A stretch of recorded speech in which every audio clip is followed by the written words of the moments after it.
Itinutulak ng Department of Agriculture na gawing mandatory ang pagbebenta ng half rice sa mga kainan. Milyon-milyong sako ng bigas kasi ang nasasayang daw kada taon. Nasa frontline na balitang yan, si Brian Basa.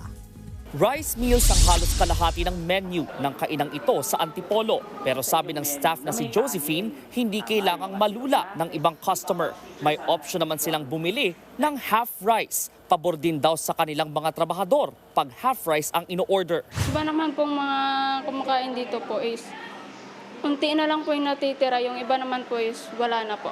Hamon sa bansa kung paanong maiiwasan ang pagsasayang ng kanin. Batay sa datos ng Philippine Rice Research Institute, 255,000 metric tons ng bigas ang nasasayang kada taon. Ang ganyang karaming bigas, kayang pakainin ang 2.7 million na Pilipino. Para maiwasan na ang pagsasayang ng bigas, plano ng DA at PhilRice na gawing mandatory ang pagbebenta ng half rice sa mga kainan. Mas mainam din daw ito para sa mga may sakit tulad ng diabetes at obesity. Pag sobra yung kinakain natin sa kaya nating ma-burn, nagiging wastage din yun dahil nagiging cause siya ng sakit.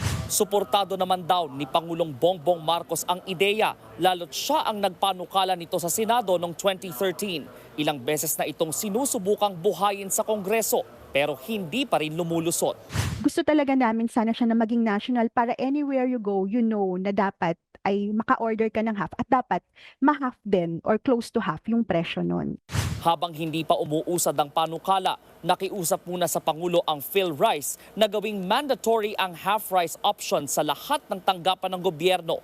Kung makikita ng mga opisyal na mababawasan nito ang bigas na nasasayang, saka isusulong ang panukala sa mga kainan. Nagbabalita mula sa Frontline, Brian Basa, News 5. Mga kapatid, Dimples Romana po, kumpletuhin ang inyong umaga ng mga kwentong puno ng inspirasyon. Salubungin po ang bawat araw ng may ngiti at pag-asa. Kaya't mag-subscribe na po at mag-follow na sa aming social media pages ng News 5.